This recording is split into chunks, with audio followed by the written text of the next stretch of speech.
اور ان کے سود لینے کی وجہ سے، سود، انٹرسٹ، بیاض، یہ تمام شریعتوں میں حرام تھی۔ موسیٰ علیہ السلام جن کو یہ مانتے ہیں یہودی، ان کی شریعت میں بھی ربا اور سود حرام تھا، لیکن مال کی حرص کی وجہ سے، مال کے لالچ کی وجہ سے، اور یہ یہودیوں کے اندر سب سے زیادہ تھی، مال کسی طرح سے حاصل کیا جائے تو انہوں نے انٹرسٹ کو بھی لینا شروع کیا، سود کو لینا شروع کیا، سودی کاروبار شروع کیے۔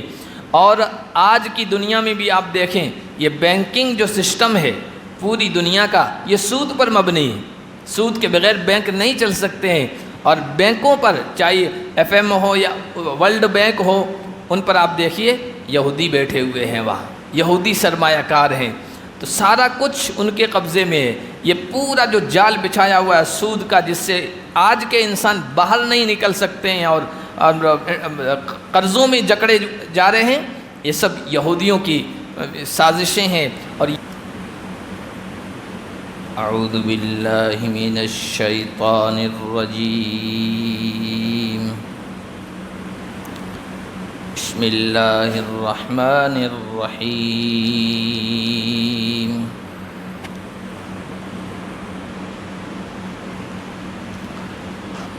فبظلم من الذين هادوا حرمنا عليهم طيبات أحلت لهم وبصدهم عن سبيل الله كثيرا وأخذهم الربا وقد نهوا عنه وأكلهم أموال الناس بالباطل وَأَعْتَدْنَا لِلْكَافِرِينَ مِنْهُمْ عَذَابًا أَلِيمًا۔ آج کے درس کا آغاز اللہ کی فضل و کرم سے سورۃ النساء کی آیت نمبر 160 سے کر رہے ہیں۔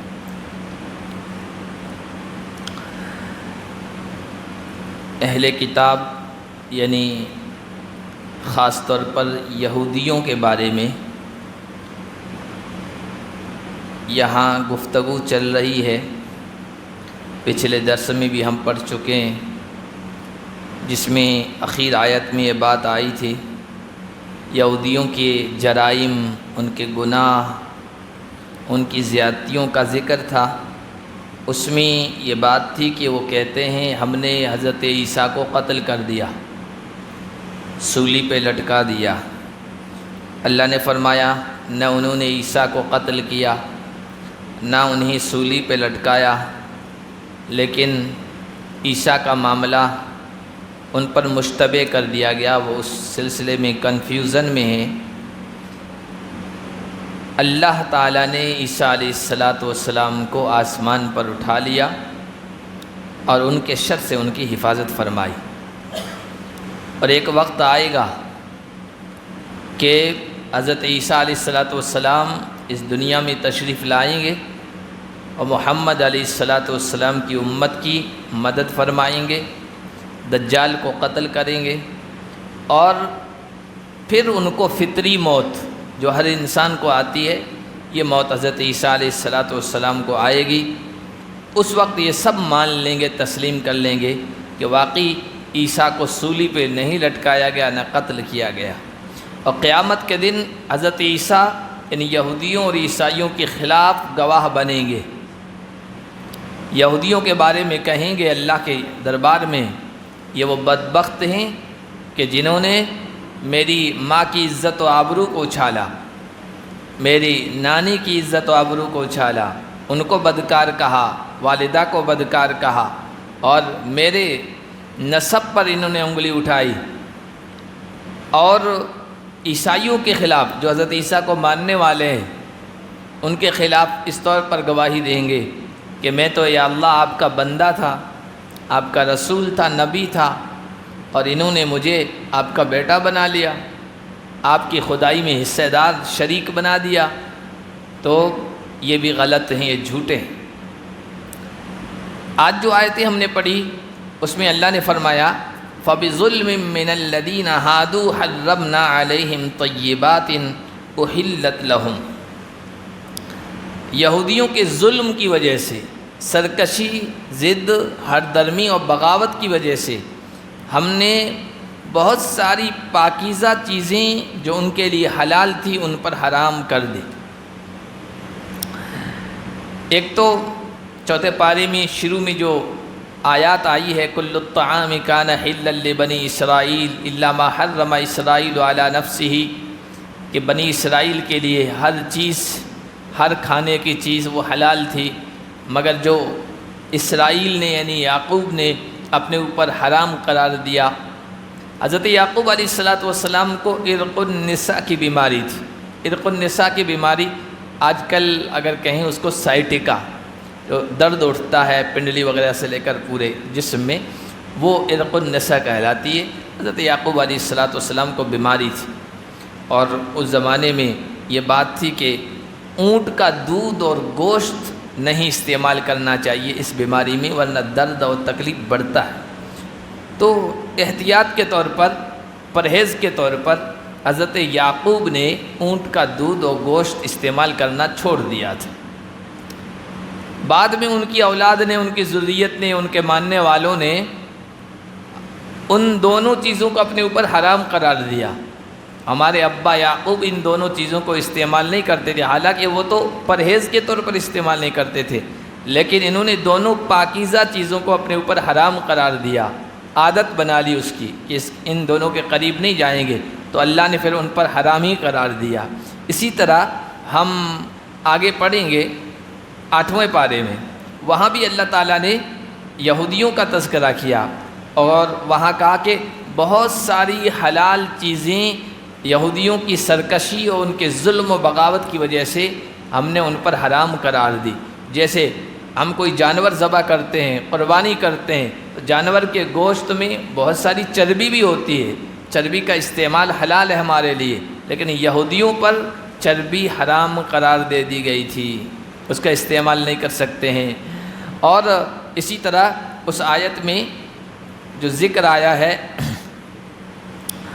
وہ یہ ہے کہ وَعَلَى الَّذِينَ هَادُوا حَرَّمْنَا كُلَّ ذِي ظُفُرٍ، جو لوگ یہودی بنے ہم نے اس میں ہر ناخن والا جانور حرام قرار دیا۔ وَمِنَ الْبَقَرِ وَالْغَنَمِ حَرَّمْنَا عَلَيْهِمْ شُحُومَهُمَا، گائے میں سے، بکری میں سے جب وہ اس کو ذبح کریں تو ان کی چربی بھی ہم نے ان پر حرام قرار دی۔ إِلَّا مَا حَمَلَ الزُّورُهُمَا أَوِ الْحَوَايَا، ہاں جو چربی پیٹھ کے ساتھ لگی رہتی ہے، اس کو نکالنا دشوار ہوتا ہے، یا انتڑیوں میں لگی رہتی ہے، اس کو جدا کرنا دشوار ہوتا ہے، یا ہڈی میں لگی رہتی ہے، اس کو بالکل صاف کرنا دشوار ہوتا ہے، وہ تو گنجائش تھی، لیکن باقی چربی ان کے لیے حرام تھی۔ اور یہ سب پاکیزہ حلال چیزیں ہم نے ان پر کیوں حرام کی؟ ذَلِكَ جَزَيْنَاهُمْ بِبَغْيِهِمْ، یہ ہم نے ان کو سزا دی تھی ان کی بغاوت، ان کی زیادتی کی وجہ سے۔ تو یہاں فرمایا وَبِظُلْمٍ مِّنَ الَّذِينَ هَادُوا، ان کے ظلم کی وجہ سے، ان کے گناہوں اور نافرمانی کی وجہ سے ہم نے ان پر پاکیزہ چیزیں حرام قرار دی۔ ظلم گناہ کو بھی کہتے ہیں، بعض مرتبہ گناہوں کی وجہ سے انسان بہت ساری نعمتوں سے محروم کر دیا جاتا ہے۔ حدیث شریف میں خاص طور پر آیا کہ ان الرجل لیحرم من الرزق بالذنب لیحرم الرزق بالذنب یصیبہ، آدمی کسی گناہ کا ارتکاب کرتا ہے، کسی معصیت کا، نافرمانی کا ارتکاب کرتا ہے، اور اس گناہ کے کرنے کی وجہ سے اللہ اسے رزق سے محروم کر دیتا ہے۔ ایک تو ظاہری چیزیں ہیں، یہ نعمتیں ظاہری جس کو ہم مادی کہتے ہیں، جن کو ہم استعمال کرتے ہیں، ان سے انسان محروم کر دیا جاتا ہے، نعمتیں چھین لی جاتی ہے۔ اور بعض مرتبہ ایسا ہوتا ہے کہ روحانی نعمتوں سے محروم کر دیا جاتا ہے۔ روحانی نعمتیں کیا ہیں؟ قلبی کیفیات، دل کے اندر جو کیفیت ہوتی ہے نا، انشراح کی، دل کے کھلنے کی، عبادتوں میں لذت کی، سجدے میں مزے کی، قرآن کریم کی تلاوت کے شوق کی، ذوق کی، یہ قلبی کیفیات ہیں، یہ روحانی نعمتیں ہیں۔ انسان ان روحانی نعمتوں سے محروم کر دیا جاتا ہے۔ نماز میں دل نہیں لگ رہا ہے، کیوں نہیں لگ رہا ہے؟ کوئی گناہ کیا، اس کی وجہ سے نماز کی اندر لذت سے اس کو محروم کر دیا گیا ہے۔ قرآن کی تلاوت کرنے کا دل ہی نہیں چاہ رہا ہے، اور دینی چیزیں پڑھنے کا جی ہی نہیں چاہ رہا ہے، دینی باتیں سننے کا کوئی لطف ہی نہیں آ رہا ہے۔ وجہ کیا ہے؟ انسان گناہوں میں مبتلا ہے، ان گناہوں کی وجہ سے انسان روحانی نعمتوں سے محروم کر دیا جاتا ہے۔ پہلے جو قومی گزری ہے ان میں کسی آدمی کا ذکر تھا کہ وہ نیک تھا، نیک بندہ تھا اور نمازیں پڑھتا تھا، رات کو صبح تہجد میں اٹھتا تھا، اللہ کے سامنے روتا گڑ گڑاتا تھا۔ پھر بعد میں پٹری بدل گئی، کچھ نافرمانیاں ہو گئی اس سے، تو ایک دن کہنے لگا پروردگار تو کتنا رحیم ہے، کتنا شفیق ہے، کتنا مہربان ہے، میں گنہگار ہو گیا ہوں پھر بھی تو نے مجھے اپنی نعمتوں سے محروم نہیں کیا ہے۔ اللہ تعالیٰ نے الہام کیا، اس کے دل میں بات ڈالی کہ میرے بندے، میں نے بہت ساری روحانی نعمتوں سے تجھے محروم کر دیا ہے، تجھے احساس نہیں ہے۔ میں نے تجھے راتوں میں سجدوں کی جو لذت ہوتی ہے، رات کو اٹھ کر میرے سامنے مانگنے کی لذت سے، اس سے محروم کر دیا ہے، کتنے سال ہو گئے ہیں۔ تو اسے احساس ہوا کہ ہاں واقعی یہ بات ہے۔ تو بہت ساری روحانی نعمتوں سے انسان گناہوں سے محروم کر دیا جاتا ہے، جس طرح یہودیوں کو مادی نعمتوں سے محروم کر دیا گیا۔ وَبِصَدِّهِمْ عَنْ سَبِيلِ اللَّهِ كَثِيرًا، اور ان کو نعمتوں سے اس لیے محروم کر دیا گیا کہ وہ اللہ کے راستے سے بہت زیادہ روکتے تھے۔ دیکھیے، ایک تو ہے کوئی گناہ، کوئی جرم اکیلے کرنا، انفرادی طور پر کرنا، یہ گناہ لازم ہوتا ہے، یعنی اس کی ذات تک محدود ہے، اس کی ذات کے دائرے میں محدود ہے۔ اور ایک گناہ ہوتا ہے، جرم ہوتا ہے متعدی۔ متعدی کا مطلب اس کی ذات سے آگے بڑھ جاتا ہے، خود گناہ تو کر رہا ہے لیکن دوسروں کو بھی گناہ کی طرف لے جا رہا ہے، خود نیکیوں سے محروم ہے، دوسروں کو بھی نیکیوں سے روکنے کی کوشش کرتا ہے، خود نماز نہیں پڑھتا ہے، دوسروں کو بھی نماز سے روک رہا ہے، نماز سے دور رکھ رہا ہے، خود قرآن کی تلاوت نہیں کر رہا ہے اور دوسروں کو بھی اس سے روک رہا ہے، خود قرآن کو سمجھنے کی کوشش نہیں کر رہا ہے، دوسرا کوئی سمجھنے کی کوشش کر رہا ہے، اس کو بھی اس سے روک رہا ہے۔ بہت ساری اس طرح کی مثالیں۔ تو اس کو کہتے ہیں متعدی گناہ، یعنی خود تو ایک گناہ کر رہا ہے، نافرمانی کر رہا ہے، اور دوسروں کو بھی اس کی طرف ترغیب دے رہا ہے، بلا رہا ہے، اس کی رہنمائی کر رہا ہے، دوسروں کے بھی گنہگار ہونے کا باعث اور سبب بن رہا ہے۔ تو یہ بہت سنگین جرم ہے، یہ بہت ہی سنگین عمل ہے۔ اس کی وجہ سے یہودیوں کو سزا دی گئی، اللہ کے راستے سے وہ بہت زیادہ روکا کرتے تھے پروپیگنڈے کے ذریعے سے۔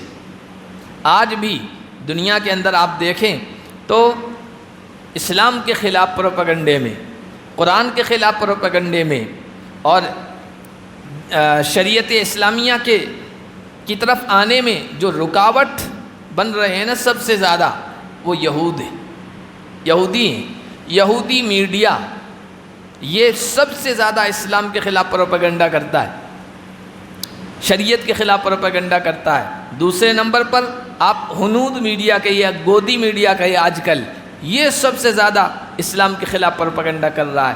ایک عام رجحان بنا تھا اسلام کو سمجھنے کا، اسلام کی طرف آنے کا، قرآن کو سمجھنے کا، محمد الرسول اللہ کی سیرت کو پڑھنے کا، تو اس کو کیسے روکا جائے؟ اس سے تو پروپیگنڈا کیا جائے۔ اسلام میں کیا رکھا ہے، محمد کی ذات میں کیا رکھا ہے، نعوذ باللہ اس طرح کے جملے، اسلام میں تو 3 طلاقیں ہیں، اسلام میں تو یہ ہے، فلاں ہے، اور اب تو فلموں کو بھی اس کے لیے استعمال کیا جا رہا ہے۔ یہ سب پروپیگنڈا ہے اسلام کے صحیح راستے سے اور محمد الرسول اللہ صلی اللہ علیہ وسلم کی اجلی سیرت سے، پاک سیرت و کردار سے روکنے کا۔ اب اسلام میں کیا رکھا ہے، مسلمانوں میں کیا ہے، اسلام کی طرف جاؤ گے تو بھائی بچے ہی بچے پیدا کرنے ہوں گے، یہ ہم 2 ہمارے 12، یہ کیا ہے؟ پروپیگنڈا ہے۔ کیرلا اسٹوری کیا ہے؟ صرف پروپیگنڈا ہے، جھوٹ پر مبنی ہے، روکا جائے مسلمانوں کی طرف، نہ کوئی بچہ آئے، نہ کوئی بچی آئے، نہ کوئی جوان آئے، نہ کوئی جوان مرد آئے، نہ کوئی جوان عورت آئے۔ ایک عام رجحان بنا تھا ادھر آنے کا، تو یہ سب پروپیگنڈے کے ذریعے سے روک رہے ہیں، اور عوام ہوتی ہے وہ پروپیگنڈے سے متاثر ہو جاتی۔ مسلمان کوئی بچی ہے، مسلمان بننا چاہ رہی ہے، کسی مسلمان سے شادی کرنا چاہ رہی ہے، بھائی تمہارے لیے فریج تیار ہے، کیا جتنی بھی مسلمان عورتیں ہیں ان کو کاٹ کے فریج میں ڈال دیا جاتا ہے؟ کیا اس طرح کے واقعات ان کے سماج میں نہیں پیش آتے ہیں؟ کسی کو قتل کرنے کے، محبت کی شادی کرنے کے بعد ٹکڑے ٹکڑے کر دینے، سب پیش آ رہے ہیں، لیکن اسلام کے خلاف پروپیگنڈے کے ذریعے سے، اس کے زور سے روکنا، یہ یہودیوں کی خصلت تھی۔ نبی پاک صلی اللہ علیہ وسلم کے زمانے میں بھی سب سے زیادہ یہودیوں نے حضور علیہ الصلوۃ والسلام کے خلاف پروپیگنڈا کیا تھا، لوگوں کو روکنے کی کوشش کی تھی۔ آج بھی یہودی میڈیا پوری دنیا میں، میڈیا کا جو کنٹرول ہے اس پر پورا جو یہودیوں کے پاس ہے۔ تو اللہ نے فرمایا ان کو اللہ کے راستے سے روکنے کی وجہ سے ہم نے ان پر بہت ساری پاکیزہ چیزیں حرام قرار دی۔ وَأَخْذِهِمُ الرِّبَا، اور ان کے سود لینے کی وجہ سے، سود، انٹرسٹ، بیاض، یہ تمام شریعتوں میں حرام تھی۔ موسیٰ علیہ السلام جن کو یہ مانتے ہیں یہودی، ان کی شریعت میں بھی ربا اور سود حرام تھا، لیکن مال کی حرص کی وجہ سے، مال کے لالچ کی وجہ سے، اور یہ یہودیوں کے اندر سب سے زیادہ تھی، مال کسی طرح سے حاصل کیا جائے تو انہوں نے انٹرسٹ کو بھی لینا شروع کیا، سود کو لینا شروع کیا، سودی کاروبار شروع کیے۔ اور آج کی دنیا میں بھی آپ دیکھیں، یہ بینکنگ جو سسٹم ہے پوری دنیا کا، یہ سود پر مبنی ہے، سود کے بغیر بینک نہیں چل سکتے ہیں۔ اور بینکوں پر، چاہے ایف ایم ہو یا ورلڈ بینک ہو، ان پر آپ دیکھیے یہودی بیٹھے ہوئے ہیں، وہاں یہودی سرمایہ کار ہیں، تو سارا کچھ ان کے قبضے میں ہے۔ یہ پورا جو جال بچھایا ہوا ہے سود کا، جس سے آج کے انسان باہر نہیں نکل سکتے ہیں اور قرضوں میں جکڑے جا رہے ہیں، یہ سب یہودیوں کی سازشیں ہیں اور یہودیوں کا جال بچھایا ہوا ہے۔ اس وقت بھی یہودی سود لیتے تھے، آج بھی لے رہے ہیں، اور اس وقت بھی وہ سود کے استعمال میں، سود کو جمع کرنے میں تمام انسانوں کے امام تھے، آج بھی امام ہیں، آگے آگے۔ وَقَدْ نُهُوا عَنْهُ، حالانکہ انہیں سود سے منع کیا گیا تھا۔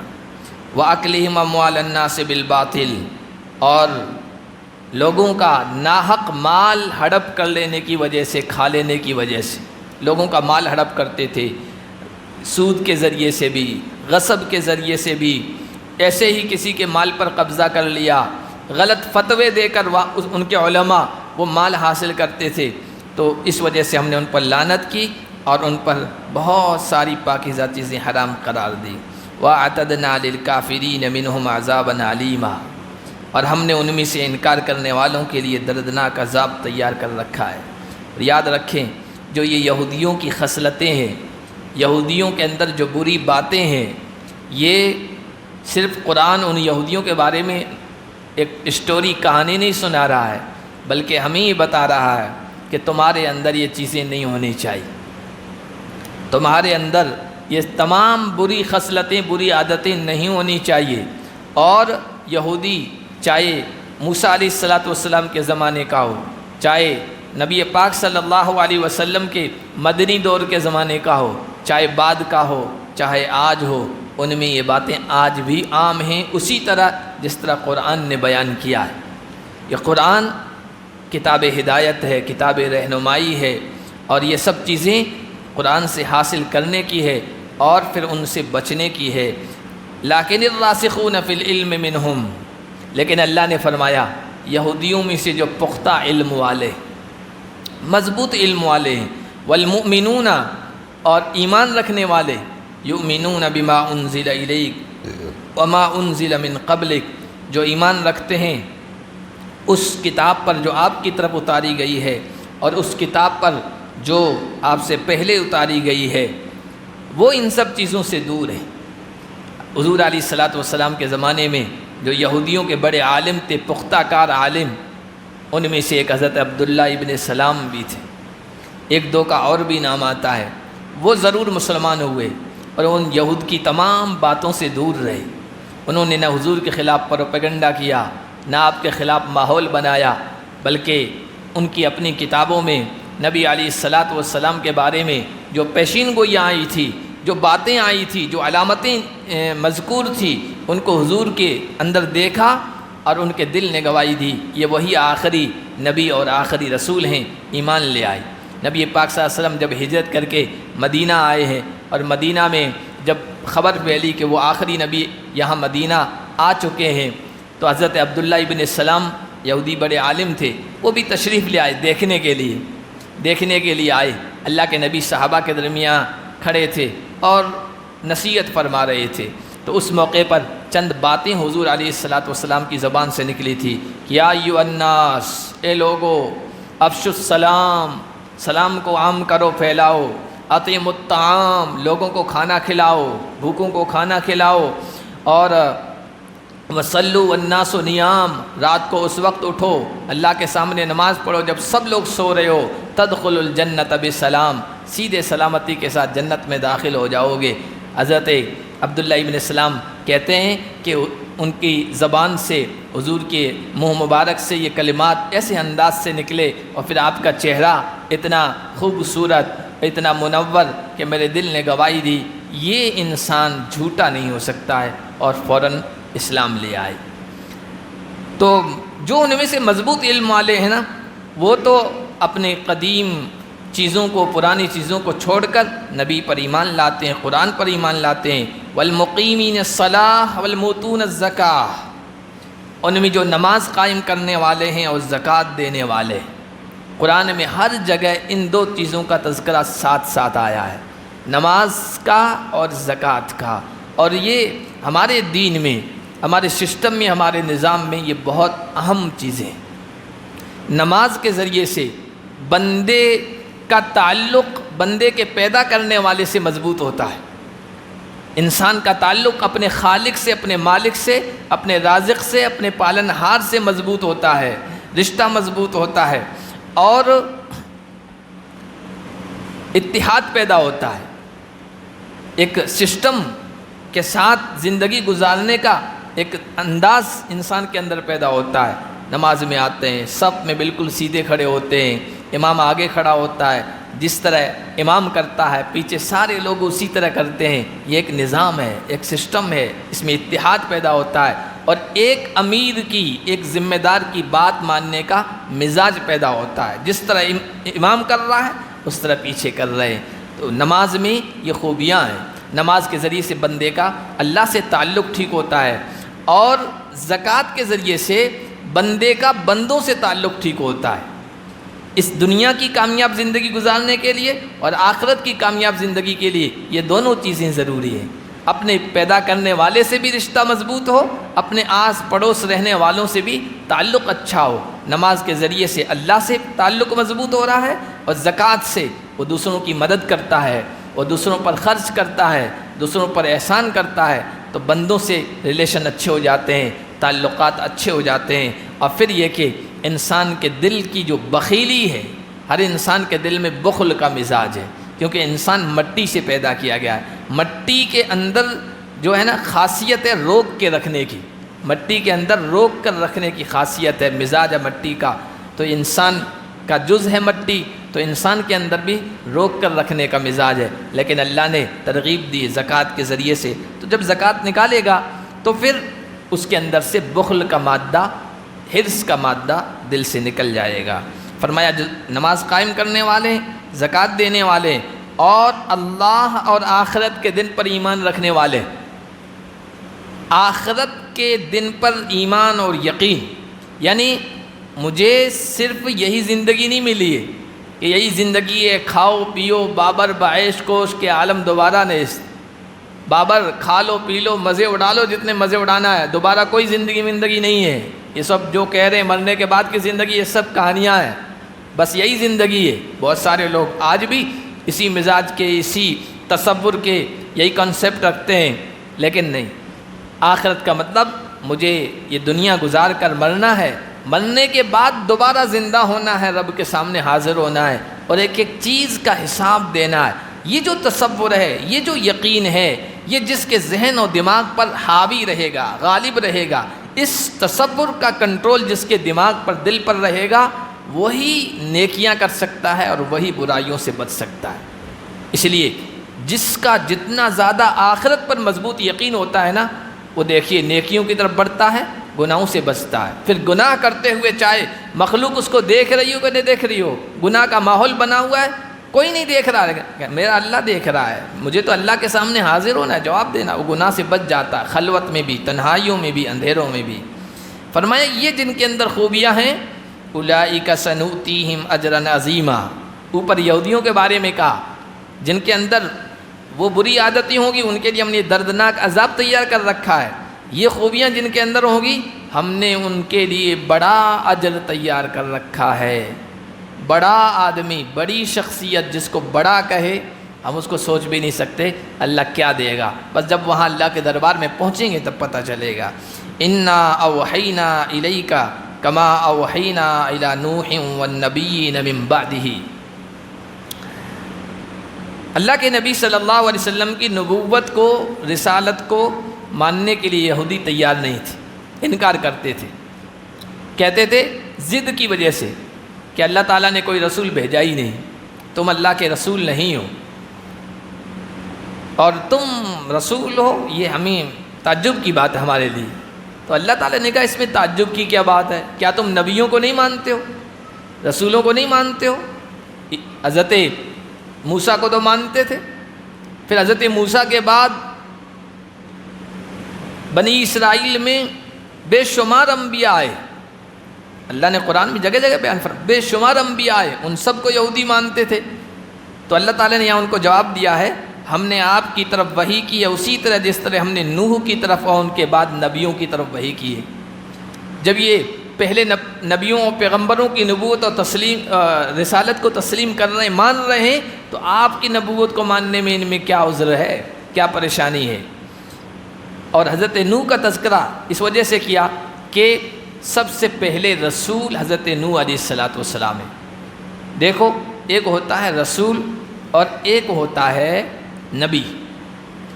نبی جو ہوتا ہے اس پر اللہ کی طرف سے وحی تو آتی ہے لیکن کوئی کتاب، کوئی شریعت اس کو نہیں دی جاتی، وہ پہلے والے رسول پر جو کتاب نازل ہوتی ہے، جو شریعت نازل ہوتی ہے اسی کی تبلیغ کرتا ہے، اسی کی طرف لوگوں کو بلاتا ہے، اسی کے ذریعے سے لوگوں کی اصلاح کرتا ہے، سماج سدھار کا کام انجام دیتا ہے۔ رسول وہ ہے جس پر اللہ کی وحی آتی ہے، خاص کتاب اس کو دی جاتی ہے، خاص شریعت اس کو دی جاتی ہے۔ اسی لیے حضرت ابو ذر غفاری کی روایت ہے، انہوں نے ایک موقع پر اللہ کے نبی صلی اللہ علیہ وسلم سے دریافت فرمایا یا رسول اللہ، اللہ نے نبی کتنے بھیجے ہیں؟ تو حضور علیہ السلام نے ارشاد فرمایا 1,24,000 اللہ نے نبی بھیجے ہیں۔ تو پھر انہوں نے دوسرا سوال کیا یا رسول اللہ ان میں رسول کتنے تھے؟ تو حضور علیہ السلام نے ارشاد فرمایا ان میں رسول 313 تھے۔ ہر نبی رسول ہو یہ ضروری نہیں ہے لیکن ہر رسول نبی ضرور ہوتا ہے۔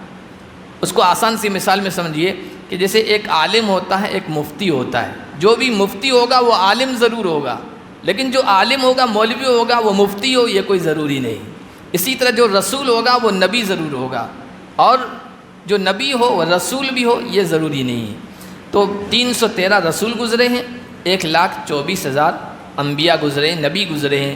اللہ فرما رہے ہیں نوح کی طرف اور ان کے بعد نبیوں کی طرف ہم نے وحی کی ہے، اور ابراہیم کی طرف، اسماعیل کی طرف، اسحاق، یعقوب ان کی اولاد، اور عیسیٰ اور ایوب اور یونس اور ہارون اور سلیمان کی طرف ہم نے وحی کی، اور وَآتَيْنَا دَاوُودَ زَبُورًا اور ہم نے داؤد کو بھی زبور عطا کی۔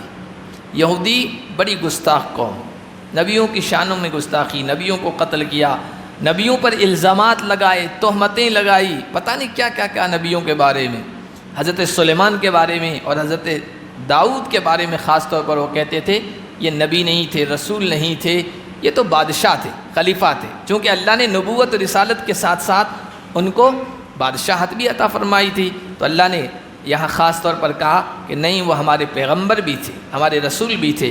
وَرُسُولًا قَدْ قَصَصْنَاهُمْ عَلَيْكَ مِنْ قَبْلِ وَرُسُولًا لَمْ نَقْصُصْهُمْ عَلَيْكَ، اور بھی بہت سارے رسول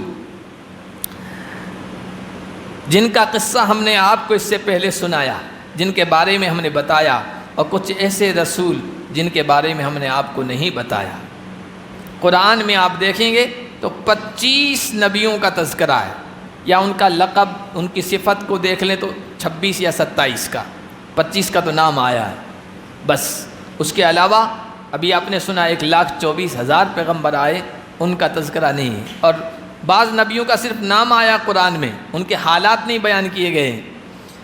تو بہت سارے لوگ کہتے ہیں تمام نبیوں کا ذکر کیوں نہیں کیا گیا، ان کے حالات کیوں نہیں بنائے گئے، صرف چند نبیوں کے حالات بتائے گئے یا نام کا تذکرہ کیا گیا؟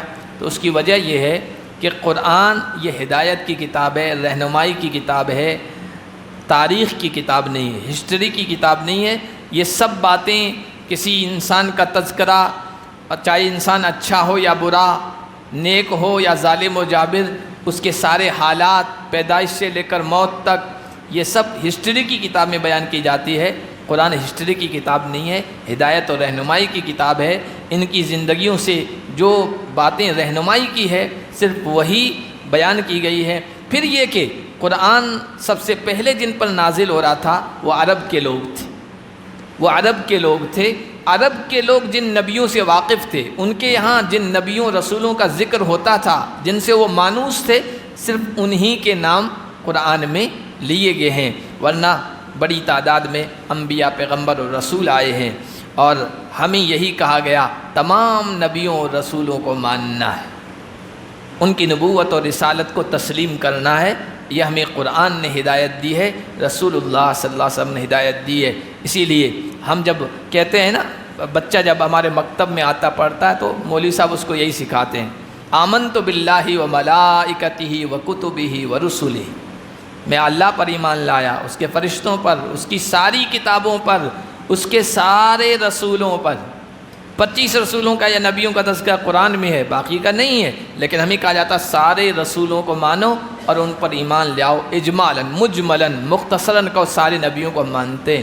یہاں تک کہ ہمارے بعض علماء نے لکھا ہے کہ بہت سارے ایسے علاقے جہاں کی کچھ بزرگ شخصیات ہیں، یعنی وہاں کے لوگ ان کو بڑا مانتے ہیں، ان کے نزدیک وہ قابل احترام شخصیات ہیں، ہو سکتا ہے کہ وہ نبی ہو۔ یقینی بات تو نہیں ہے، یقینی بات تو نہیں ہے، لیکن غالب گمان ہے، ہو سکتا ہے وہ بھی اللہ کے نبی و پیغمبر ہو۔ جیسے کرشن جی کے بارے میں کہا، رام چندر جی کے بارے میں کہا، بدھ مہاتما گوتم بدھ کے بارے میں علماء نے لکھا، کیونکہ یہ ایک تحریک لے کے اٹھے تھے، سماج سدھار کا کام لے کے مہاتما گوتم بدھ اٹھے تھے، اور بڑے علاقے میں ان کے ماننے والے ہیں، تو ہو سکتا ہے یہ اللہ کے نبی و پیغمبر ہو۔ یقینی بات تو نہیں کہ ہو سکتا ہے۔ اس لیے اب آپ کہیں گے ان کے سلسلے میں تو ایسی ایسی باتیں یہ لوگ بیان کرتے ہیں کہ ہمارے نہ دل قبول کرتا ہے نہ دماغ قبول کرتا ہے، شرک کی اور بہت ساری چیزیں افسانوی ٹائپ کی۔ تو بھائی ان کی اپنے زمانے میں تعلیمات اچھی ہو، باتیں اچھی ہو، جیسے یہود کی، عیسائیوں کی، وہ اپنے دور میں اچھے لوگ تھے، ان پر اللہ کی کتاب نازل ہوئی تھی، لیکن بعد میں انہوں نے اپنے کتابوں میں غلط باتیں ڈال دی، تحریف کر دی، چینجنگ کر دی۔ تو ہو سکتا ہے ان لوگوں کی تعلیمات میں بھی بعد کے لوگوں نے کچھ مکس کر دیا، کچھ نکال دیا، کچھ گھٹا دیا، کچھ بڑھا دیا، کچھ غلط باتیں ان کی طرف جوڑ دی، یہ بھی ہو سکتا ممکن ہے۔ وَكَلَّمَ اللَّهُ مُوسَىٰ تَكْلِيمًا، اور اللہ نے موسیٰ علیہ السلام سے بات کی ہے۔ حضرت موسیٰ کی یہ خصوصیت تھی کہ اللہ سے کلام فرمایا کرتے، گفتگو فرمایا کرتے تھے۔ دیکھیے قرآن کی شان، قرآن کی صداقت اور سچائی کی یہ دلیل ہے کہ قرآن دوسرے نبیوں کی خوبیاں بیان کر رہا ہے، دوسرے نبیوں کی اچھائیاں، ان کی خصوصیات کو بیان فرما رہا ہے۔ ہونا تو یہ چاہیے تھا کہ قرآن میں صرف محمد الرسول اللہ کی خوبیاں بیان ہوتی، اچھائیاں بیان ہوتی، آپ کی سیرت کا تذکرہ ہوتا، آپ کے امتیازات، آپ میں جو خاص چیزیں تھیں انہی کا ذکر ہوتا، انہی کے بول بولے جاتے، انہی کے نغمے گائے جاتے۔ لیکن نہیں، قرآن نے اللہ کے جو پیغمبر تھے ان کی جو خاص چیزیں اللہ نے ان کو عنایت فرمائی تھی وہ بھی ذکر کی ہے۔ یہ قرآن کی صداقت اور سچائی کی دلیل ہے۔ ورنہ یہودیوں میں، عیسائیوں میں، ان کی کتابوں میں اللہ کے نبی صلی اللہ علیہ وسلم کے بارے میں جو باتیں آئی تھی، پیشین گوئیاں آئی تھی، بھوشیہ وانی آئی تھی، سب ہٹا دی۔ صرف موسیٰ کا ذکر ہے یا صرف عیسیٰ کا ذکر ہے، یا ہمارے بعض علماء کہتے ہیں ہندوؤں کی جو وید ہیں، ان کی جو کتابیں ہیں ان میں کالکی اوتار کا ذکر ہے، کالکی اوتار کا ذکر ہے۔